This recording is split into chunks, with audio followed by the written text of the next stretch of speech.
tema central del actual periodo extraordinario de sesiones en el Congreso de la Unión, pues son iniciativas, dictámenes, minutas en torno del combate a la inseguridad, y una de ellas es la nueva ley de la Guardia Nacional. Vamos a platicar de ello con Lisa Sánchez, directora general de México Unido contra la Delincuencia. Lisa, gracias por estar con nosotros. Buen día.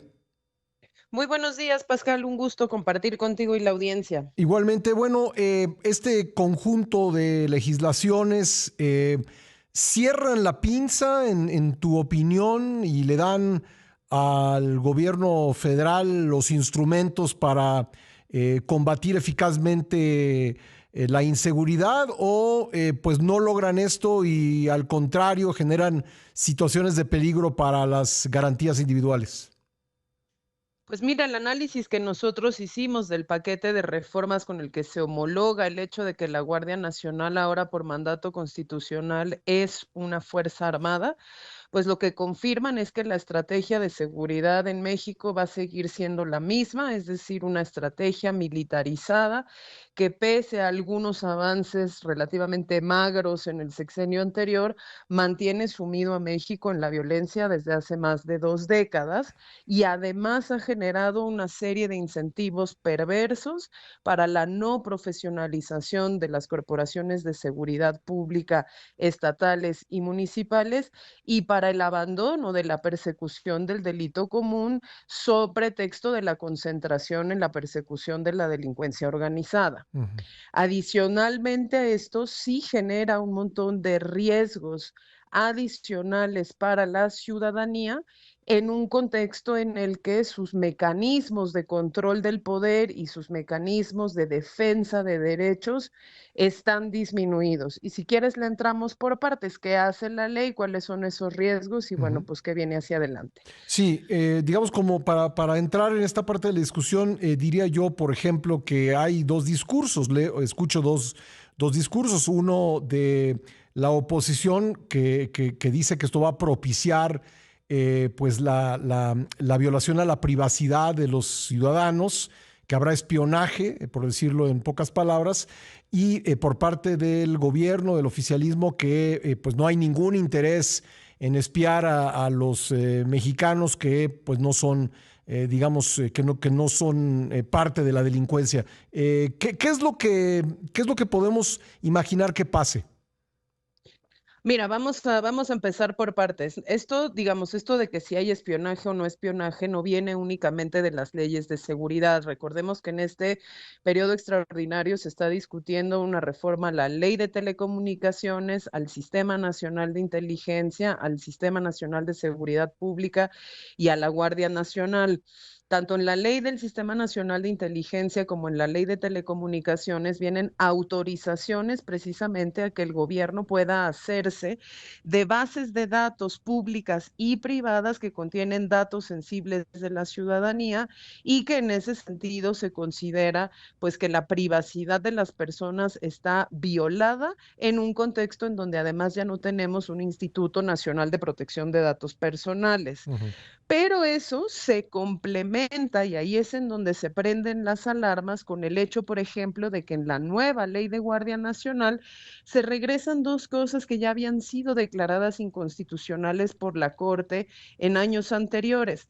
La primera es que la Guardia Nacional pueda intervenir comunicaciones de privados para hacer inteligencia preventiva, que eso de la inteligencia preventiva era lo que la Corte ya había dicho que no tenía ningún sustento legal Ujú. en materia de algunos delitos, específicamente los que tienen que ver con el huachicol, el robo de combustibles.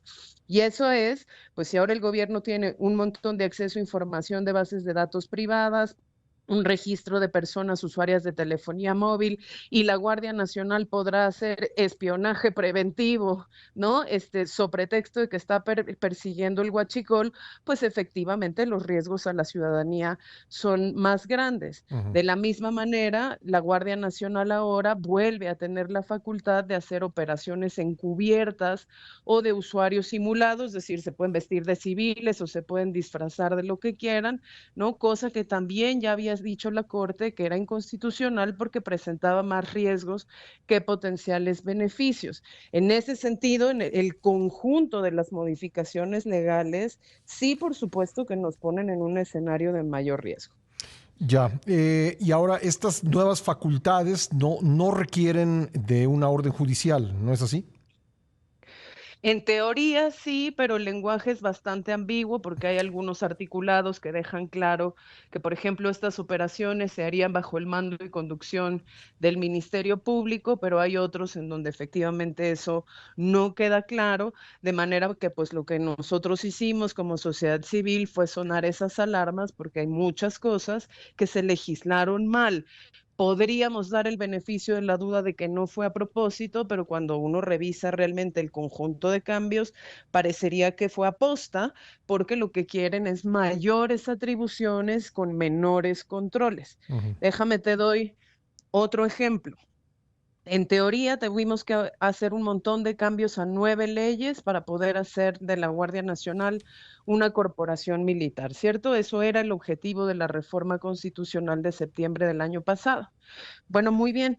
La reforma constitucional del año pasado tenía dos objetivos, Pascal, muy importantes. El Ujú. primero era, pues, que iba a convertir a la Guardia Nacional en una fuerza armada, pero el segundo era regular los límites y controles del uso de la Fuerza Armada Permanente en seguridad pública, porque esa reforma constitucional le dio al Ejército, la Marina, la Fuerza Aérea y la Guardia Nacional la facultad permanente de ser utilizados por la Presidenta de la República para desempeñar funciones policiales.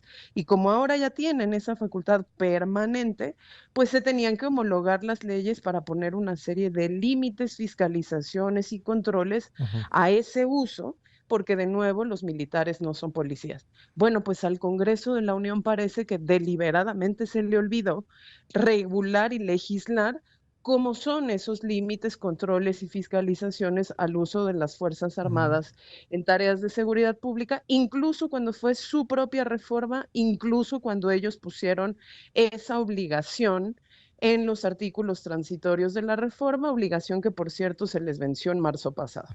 Es decir, que no hay límites en cuanto al uso de la fuerza por parte de eh, pues los organismos militares que participan en la lucha contra la inseguridad. En este momento no queda correctamente regulado cuál Ujú. es el límite de su actuar ni cuáles serían los controles Ujú. establecidos una vez que se llamen a esas Fuerzas Armadas a desempeñar tareas policiales. Y eso es algo muy peligroso porque los límites tienen que ver no solo con qué espacios geográficos se van a intervenir, por cuánto tiempo y con qué objetivo, Sí. sino también con cómo vamos a evaluar si ese objetivo se cumplió, no se cumplió, quién hace uso de los recursos, con qué recursos se paga esa intervención Ujú. y sobre todo si hay o no abusos, pues bueno, cómo se van a sancionar esos abusos. Acordémonos que ahora que la Guardia Nacional también es militar, pues todas las corporaciones de seguridad a nivel federal tienen fuero militar, es decir, todos sus asuntos disciplinarios se van a tratar en tribunales militares y aunque existe la famosa salvedad de que si existe un civil involucrado en alguna violación a los derechos humanos o en algún, digamos, una investigación penal, esto se tendría que ver en un juzgado civil. Esto nunca se ha cumplido en la práctica desde que los militares desempeñan estas funciones Ujú. en 2006, 2007, algo que es muy preocupante porque de nuevo limita las posibilidades de las personas para defenderse de arbitrariedades. Bueno, así que no queda claro tampoco qué tipo de tribunal vería una potencial violación a los derechos humanos por parte de la Guardia Nacional, por ejemplo. En teoría queda claro porque si hay un civil involucrado tendría que ser un tribunal civil, pero Sí. lo que nosotros hemos investigado durante estos 15 años es que primero se tratan en tribunales militares y solo cuando verdaderamente hay una voluntad política fuerte Ujú. para llevarlo a un tribunal civil, entonces se lleva en tribunales civiles y aún ahí, recordemos los casos de Ayotzinapa, los militares tienden, por ejemplo, a encuartelar a sus propios soldados, a sus propios propios elementos para que no ratifiquen las denuncias, para que no acudan a las audiencias y finalmente los casos se caigan, como sucedió en más de un caso del pues famoso caso de Ayotzinapa. Bueno, pues seguiremos con mucha atención esta discusión, Lisa, y te agradezco mucho que nos hayas acompañado. Gracias a ti, Pascal. Gracias, Lisa Sánchez, la directora general de México Unido contra la Delincuencia.